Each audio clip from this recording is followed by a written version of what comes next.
Bismillah. Assalamualaikum warahmatullahi wabarakatuh. Amma ba'du. Baik, teman-teman, mari kita lanjut lagi, belajar lagi.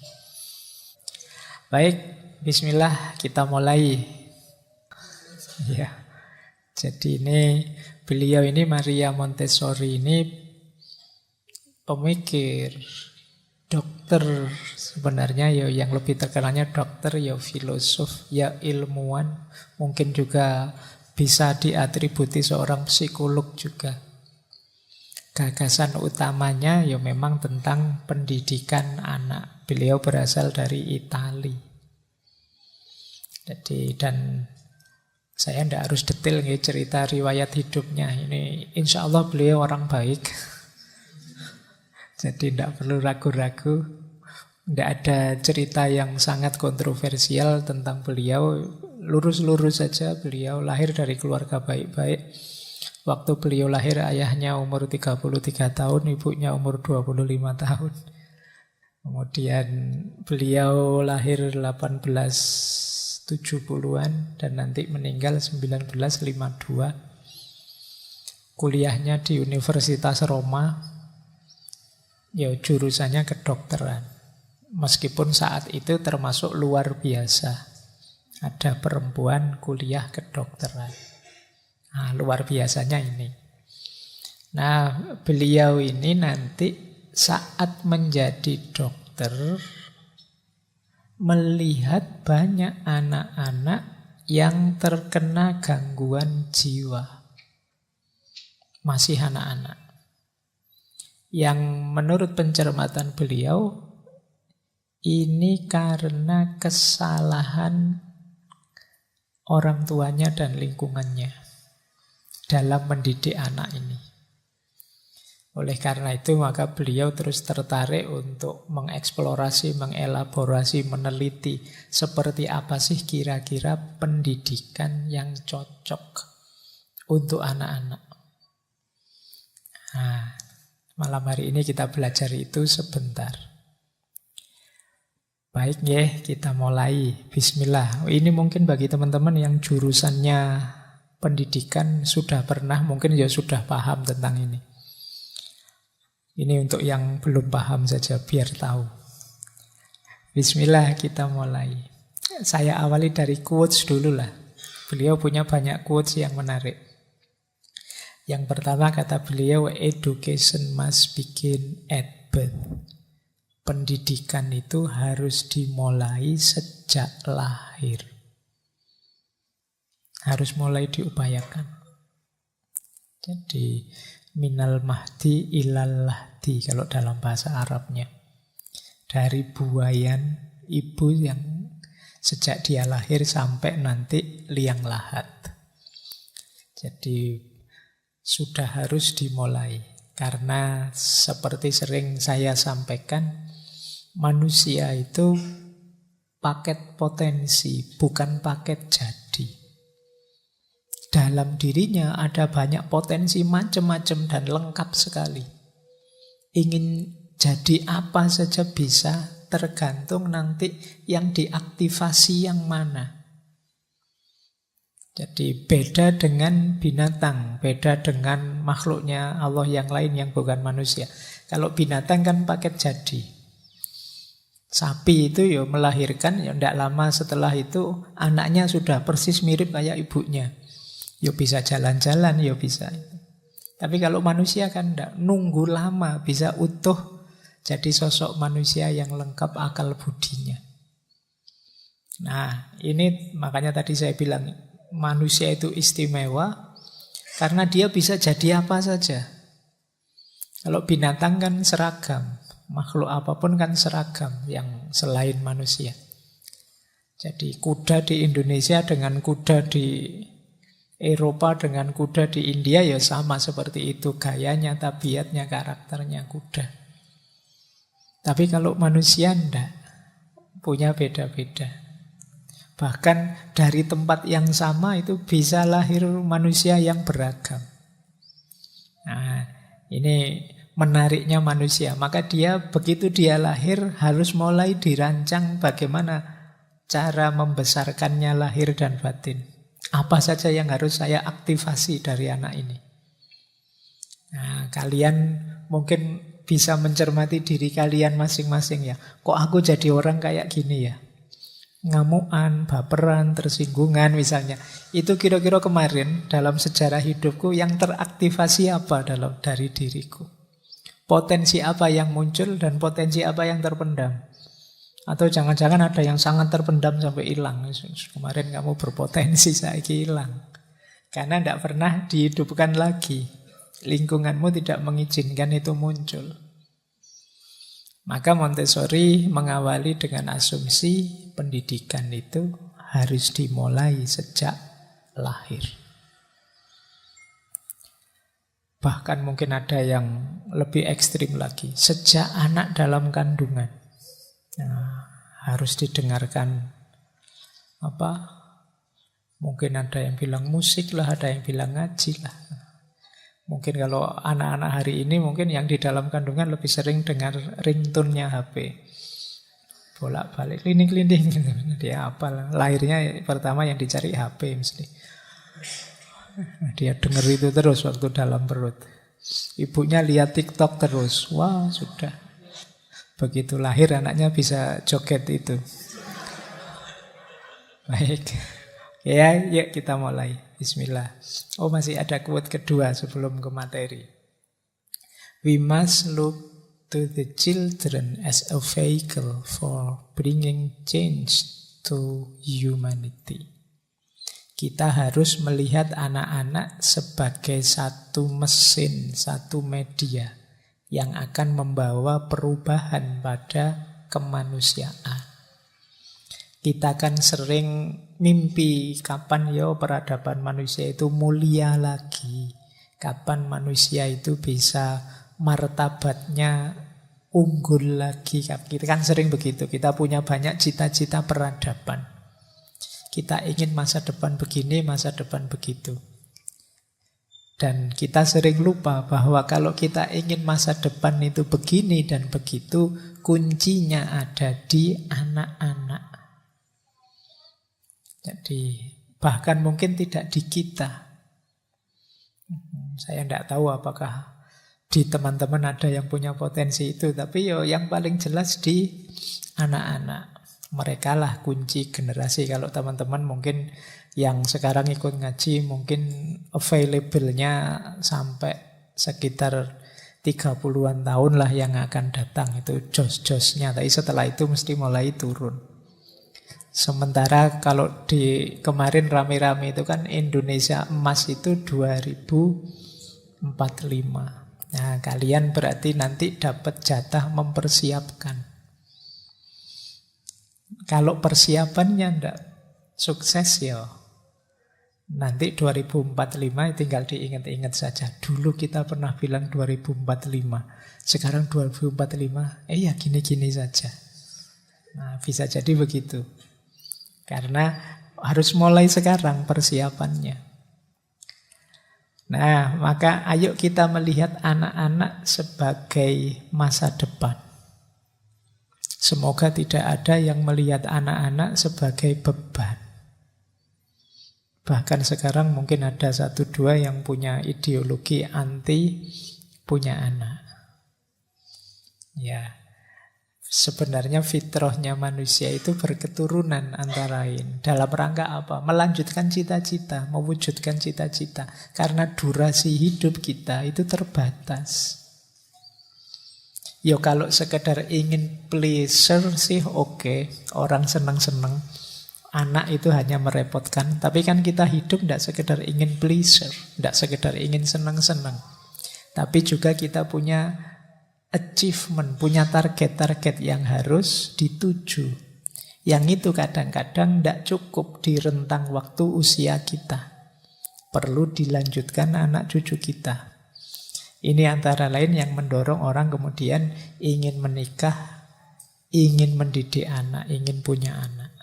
Dan itu kalau dalam bahasa agama kan bagian dari fitrah.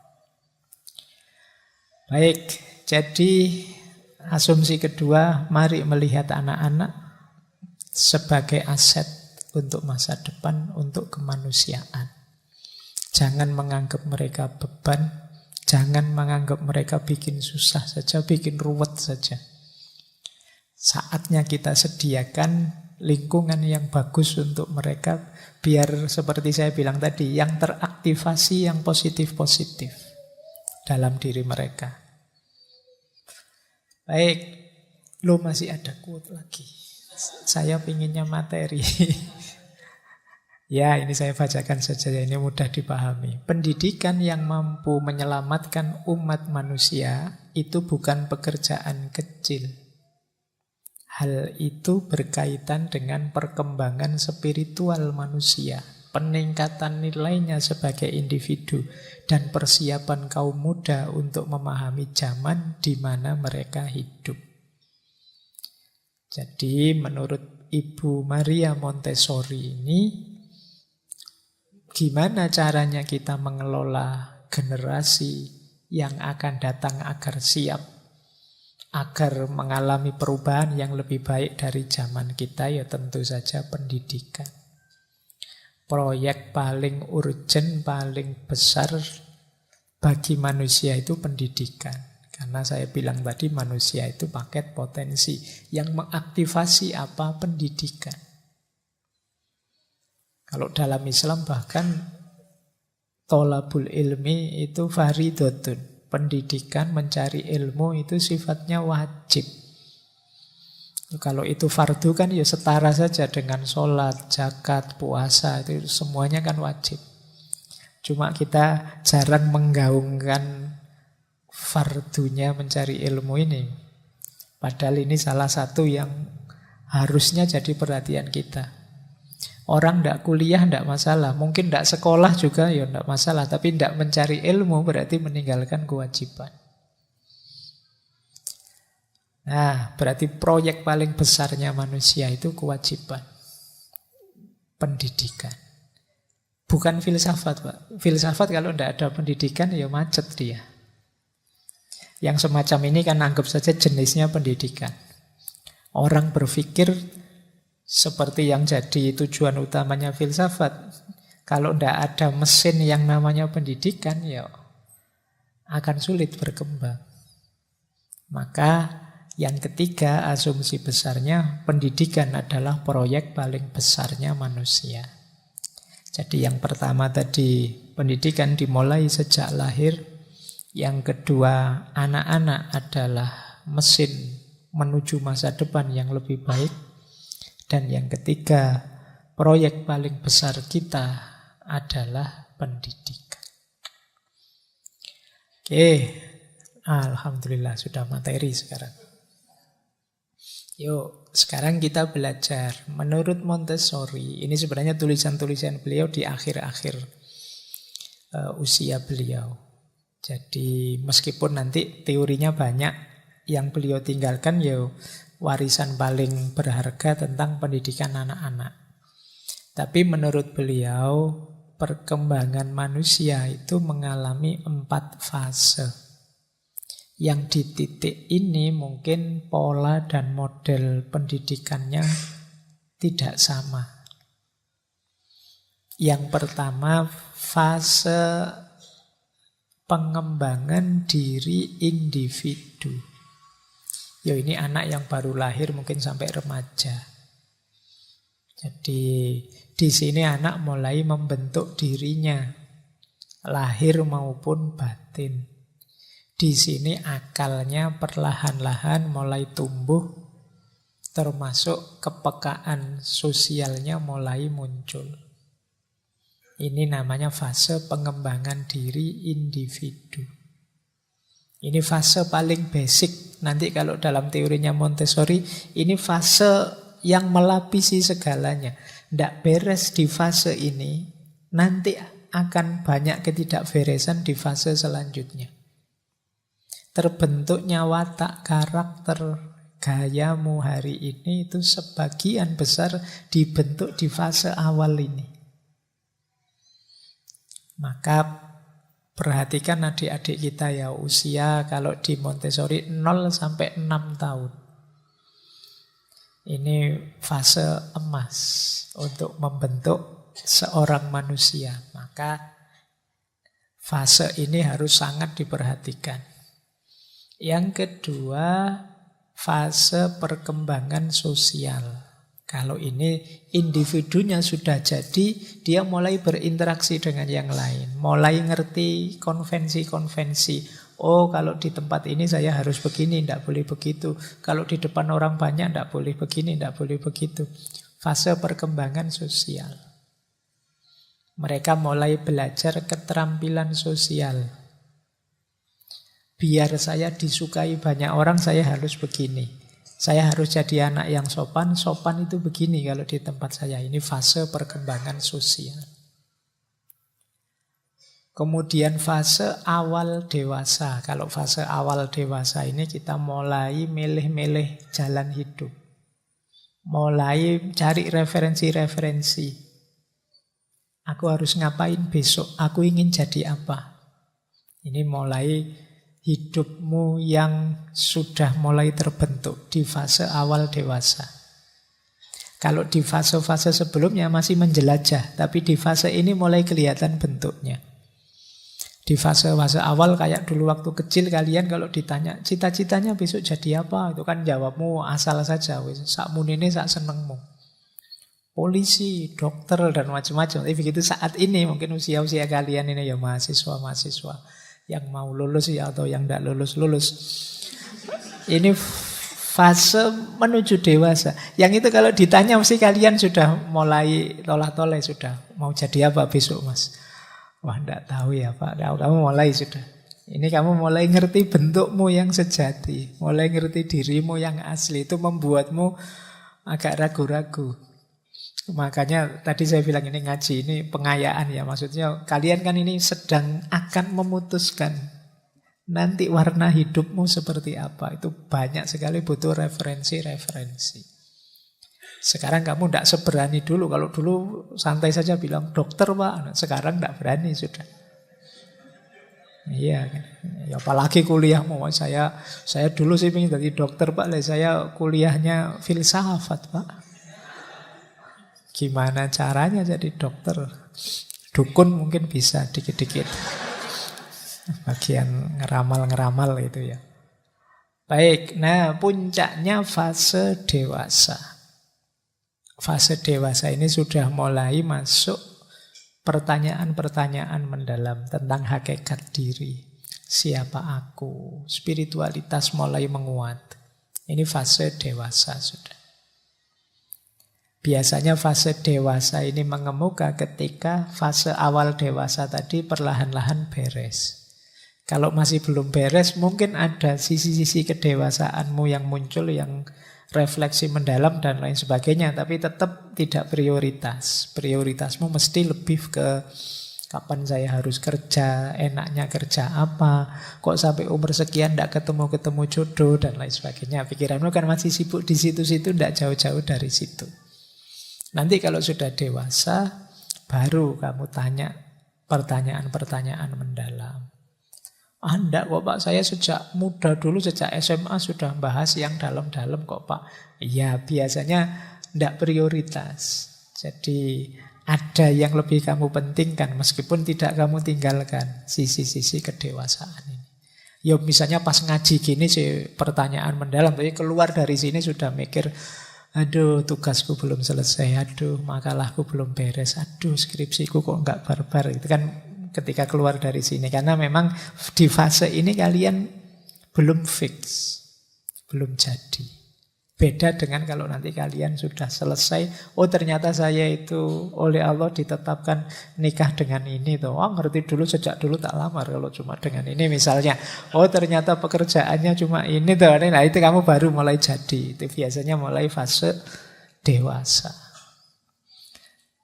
Jadi ini dasar berpikirnya Montessori yang nanti dia menyimpulkan dari 4 fase ini yang paling kunci dan paling berpengaruh fase awal. Fase ketika kita membangun diri, membentuk diri. Saya lanjutkan. Nah, sekarang kita awali dari sini. Lah terus gimana caranya mengelola fase paling awal itu? Ayo dipahami asumsi-asumsinya dulu. Yang pertama, ini persis saya bilang tadi. Anak kecil itu jangan hanya dilihat tubuhnya. Kalau dilihat badan sama tubuhnya, ya dia kecil. Tapi lihatlah dia di sisi potensinya. Dia ini tidak mewarisi hal instan seperti hewan, tetapi dia ini punya potensi manusia yang harus dikembangkan. Jadi asumsi yang nomor satu adalah, seperti saya bilang tadi, kita itu sebagai manusia penuh dengan potensi. Kalau pakai bahasa filsafat Islam dulu kan manusia itu ada unsur nabatinya, ada unsur hewaninya, ada unsur natikohnya. Bahkan ada kosmos dalam diri kita. Wong kita ini mikrokosmos, alam semesta makrokosmos. Betapa kompleksnya diri kita. Bahkan kalau dalam dunia tasawuf ada unsur ilahiyahnya segala dalam diri kita. Berarti ada potensi ketuhanan. Nah, potensi sebanyak ini tidak bisa aktual, tidak bisa muncul kalau tidak melalui jalur pendidikan yang tepat. Itu asumsi pertama. Asumsi kedua, selain potensi, setiap anak punya kecenderungan bawaan psikologis sendiri-sendiri. Jadi dia ini punya gaya dan bawaannya sendiri yang tidak semua orang sama. Ini asumsi kedua. Jadi kalau kita mau mendidik anak-anak usia 0 sampai 6 tahun tadi, kita harus observasi dulu anak ini kecenderungannya seperti apa. Gayanya seperti apa, model yang bisa dekat dengan dia, yang membuat dia nyaman apa dan lain sebagainya. Yang ini tidak sama setiap anak. Kalian juga kan tidak sama. Dulu waktu kita pernah belajar, kalau tidak salah di Paulo Freire itu kan yang ada gambar seorang guru di depan monyet, di depan harimau, di depan ikan, di depan burung itu kan. Jadi gurunya satu di depan, tapi ada monyetnya, ada burungnya, ada buayanya, ada harimaunya. Terus ujiannya satu, barang siapa yang bisa naik ke pohon itu, dia dapat nilai tinggi, dia lulus. Kalau ujiannya naik ke pohon, yang lulus ya bangsane monyet, burung itu, tapi ikan tidak mungkin lulus. Jadi ujiannya cuma satu, diseragamkan, padahal potensinya beda-beda. Ini yang dimaksud Montessori. Setiap anak kecenderungannya beda-beda. Mungkin ada yang pintar matematika, tapi begitu bagian IPS atau bahasa Indonesia yang agak nalar, buntu dia. Nilai matematikanya 9, tapi bahasa Indonesianya 3. Itu kan akhirnya diakumulasi jadi rendah. Terus dia jadi tidak lulus. Karena bahasa Indonesia itu kan rasanya kayak mudah, tapi kalian kan kadang ya pening itu, ada kalimat majemuk bertingkat, ada itu puyeng kamu belajarnya. Nah, hanya orang yang mungkin memang bakatnya di situ mampu, tapi di luar itu dia akan sulit. Nah, masing-masing anak ada kecenderungan, gaya, bakat, yang itu bahkan mungkin kecenderungannya sama, tapi kecepatannya beda. Sama-sama pintar matematika, cuma yang ini agak pelan-pelan tapi pasti jawabannya. Kalau ini agak cepat ngitungnya, keliru diulang lagi, dan itu pun masih lebih cepat dari yang pelan tadi. Setiap anak ada gayanya sendiri. Nah itu maka asumsi kedua, ya, setiap anak punya rutenya sendiri. Tidak bisa diseragamkan. Yang ketiga, anak-anak itu hakikatnya belajar dari lingkungannya, dari interaksinya dengan apa yang ada di sekelilingnya.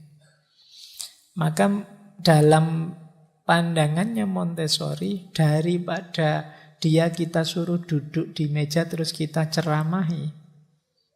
Lebih baik kita biarkan saja dia terjun, belajar dari apa saja di sekelilingnya, tapi kita siapkan apa saja itu.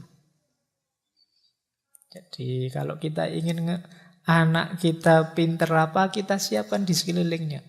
Mungkin yang merangsang dia untuk menghitung, merangsang dia untuk berpikir ini, berpikir itu. Tapi kita siapkan.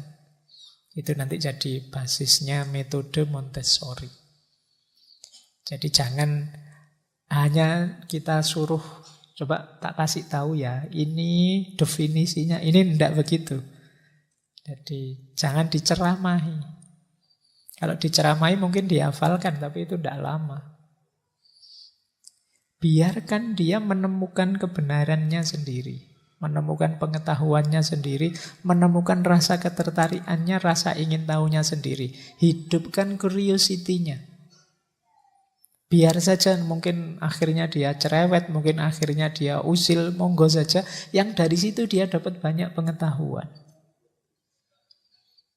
Karena kadang-kadang kita itu agak sering saya ceritakan ya, kita sering membunuh justru rasa ingin tahu mereka. Biasanya anak kecil-kecil itu kan agak cerewet. Begitu akalnya tumbuh itu kan dia tanya macam-macam. Ini apa? Itu apa? Gitu, nunjuk lingkungan sekelilingnya kan. Lihat laptop, ini apa ya? Terus di otak atik. Lihat mikrofon, ini apa di otak atik. Kan terus kita jengkel. Nah, mungkin kita bentak dia, kita ajari dia, kita wanti-wanti dia. Kayak gitu ndak sopan ya. Kayak gitu ndak boleh ya terus. Akhirnya sampai pada kesimpulan mungkin anak ini merasa, oh kalau begitu anak baik itu harus pendiam. Oh anak baik itu harusnya ya agak ndak terlalu lincah, ndak terlalu aktif. Pokoknya diam saja, disuruh manut, anak patuh, anak baik.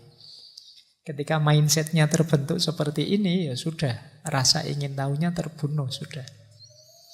Begitu dia ingin tahu, dia merasa, jangan nanti kalau saya tanya dianggap anak yang cerewet, anak yang banyak tanya, ndak patuh. Dan mungkin itu terbawa sampai bangku kuliahmu. Dosennya sampai capek bilang, ada yang tanya, diam semua. Ada yang tanya, ndak ada yang tanya. Sudah paham? Belum, Pak. Lah terus tanya, oh yang kamu ndak paham itu apa? Ndak tahu, Pak, caranya tanya. Jadi kamu ndak dilatih sejak kecil. Jadi kita sering tidak sadar menciptakan lingkungan yang membungkam rasa ingin tahu anak-anak kita, adik-adik kita. Maka dari situ dikenal nanti namanya metode Montessori. Ada beberapa tambahan materi. Yang pertama peran guru. Peran guru jadi minimal, tapi harus serius. Kata Montessori, guru punya 2 tugas. Memfokuskan anak-anak. Jadi membimbing anak-anak biar fokus, konsentrasi. Dan yang kedua, biarkan mereka berkembang sesuai keinginan mereka, gurunya hanya mengawasi. Kata Montessori lagi, tugas guru bukan berbicara, tetapi menyiapkan dan menyusun rangkaian motif dalam kegiatan budaya, dalam lingkungan khusus yang dibuat untuk anak. Jadi dia tidak ceramah. Nah, kalau saya seperti ini ngomong itu bukan tugas guru yang baik sebenarnya. Kamu tidak terdorong untuk mencari sendiri. Kamu percaya saja yang saya sampaikan. Nah ini berarti kurang sukses. Harusnya guru tidak banyak ngomong. Muridnya penasaran sendiri, mengejar sendiri. Yang ketiga kata Montessori, instruksi dari guru itu sebenarnya hanya isyarat saja. Seperti tepukan tangan, satu sentuhan. Memberi tanda pada anak untuk mulai. Disentuh gurunya kayak mesin, kayak mungkin kayak lampu dicetek gitu, dia langsung nyala dan dia otomatis belajar berkembang sendiri. Nah ini guru yang sukses. Dia tidak perlu teriak-teriak ngasih petunjuk detail dan lain sebagainya. Muridnya kreatif sendiri. Karena sejak kecil kreatif, nanti besarnya juga kreatif. Tidak kayak kalau saya ngasih tugas mahasiswa itu silahkan bikin makalah itu. Kalau tidak tak kasih aturan itu mesti tanya mereka. Berapa halaman Pak? Terus pakai spasi berapa Pak? Spasi 2 apa spasi 1,5 Pak? Pakai kita kok ke detail. Wong tadi nggak diatur. Berarti kan bebas sesuai kreativitasmu. Tapi mereka terbiasa diatur. Akhirnya ditanyakan. Coba kalian tidak usah tanya. Berarti kan kalian ngerjain kayak apa saja kan boleh. Dosenmu tidak bisa protes. Loh kemarin kan tidak ada aturan harus itu Pak. Tapi kamu sendiri yang tanya. Kamu sendiri yang minta. Ya wes, malah jadi sulit. Minimal berapa halaman Pak? Ya susah sendiri kamu akhirnya. Mbok coba kamu tidak usah tanya. Kan berarti halaman berapa saja kan boleh. Cuma karena memang sejak kecil kalian terbiasa diarahkan, diatur. Nah, jadilah nanti guru yang tidak terlalu cerewet ngatur segala hal, tapi muridnya tergerak untuk belajar sendiri. Dan tentu saja guru adalah agen moral yang paling dekat diserap oleh murid-murid adalah gurunya. Maka dia harus menunjukkan idealitas seorang manusia. Mungkin kemurahan hati, kesabaran, kerendahan hati, dan lain sebagainya. Biar itu diserap langsung oleh murid-muridnya. Jadi apalagi usia-usia awal ini, anak sebagian besar hanya bisa meniru dan menyerap. Nah, rasanya ringan, tapi sebenarnya ya tidak ringan, agak berat. Baik, ada quote tentang tugas pendidik. Tugas pendidik terletak pada mengawasi bahwa anak tidak menganggap bahwa tidak melakukan apa-apa itu baik dan banyak melakukan aktivitas itu buruk. Seperti yang sering terjadi dalam disiplin di masa lalu. Jadi ini mengkritik sebenarnya dulu kata Montessori banyak pendidik yang menanamkan dalam diri anak didiknya bahwa tidak melakukan apa-apa itu bagus. Terlalu banyak tingkah itu jelek. Terlalu banyak melakukan apa-apa itu jelek. Kalau saya dulu di sekolah zaman SD, yang boleh pulang adalah yang paling tenang. Jadi anteng-antengan, jadi tidak melakukan apa-apa. Jadi yang paling pencilaan itu dianggap jelek. Nah kata Montessori justru semoga tidak begitu lagi sekarang. Justru anak yang banyak aktivitasnya ini yang positif, yang baik. Baik. Terakhir masih ada 5 menit ya. Montessori nulis buku yang menarik, judulnya Education and Peace. Pendidikan dan kedamaian. Boleh nanti dicari bukunya ya, mungkin ada yang ingin membahas. Kapan-kapan kita akan membahas filsafat perdamaian. Kata Montessori, education is the best weapon for peace. Pendidikan adalah senjata terbaik untuk kedamaian. Jadi bukan senjata, bukan militer, bukan politik. Kalau kita ingin dunia ini wajahnya damai, ideal, kuncinya ada di pendidikan. Kemudian, the child is both a hope and a promise for mankind. Dari buku itu juga beliau bilang bahwa anak-anak adalah harapan sekaligus janji untuk kemanusiaan, untuk manusia di masa depan. Dan terakhir beliau bilang, jika kita termasuk orang-orang yang berkeinginan baik, menginginkan perdamaian, maka kita sendiri harus meletakkan dasar perdamaian. Dengan cara apa? Bekerja untuk dunia anak-anak, membangun generasi yang akan datang. Jadi ini masih jadi PR peradaban kita semua. Baik, Saya kira itu ya teman-teman, pengantar untuk filsafat pendidikan. Malam hari ini, minggu depan kita belajar dari Tagore, dari India. Beliau punya sekolah khusus, mungkin dekat-dekat dengan yang sekarang dikenal sebagai sekolah alam. Tapi kita ambil dari Tagore saja untuk melengkapi wawasan kita tentang mode-mode pendidikan ideal. Siapa tahu nanti beberapa wawasan dari tokoh-tokoh besar ini melahirkan inspirasi baru untuk generasi yang akan datang. Tentu saja ada banyak yang bisa saja kita kritik, bisa saja ada keberatan-keberatan sesuai konteks kita masing-masing. Seperti saya bilang di awal tadi, kalau pakai bahasa usul fikih bukan berarti kemudian kita tinggal semua. Pasti ada yang baik juga. Yang dalam bahasa usul fikih, ma la yudroku kulluhu la yudroku kulluhu. Apa yang tidak bisa kita ambil semua, ya jangan ditinggal semua. Siapa tahu ada poin-poin yang berguna, yang cocok, yang sesuai untuk membangun generasi yang akan datang. Saya akhiri sekian, kurang lebihnya mohon maaf. Wallahul muwaffiq, wallahu a'lamu bissawab. Wassalamualaikum warahmatullahi wabarakatuh.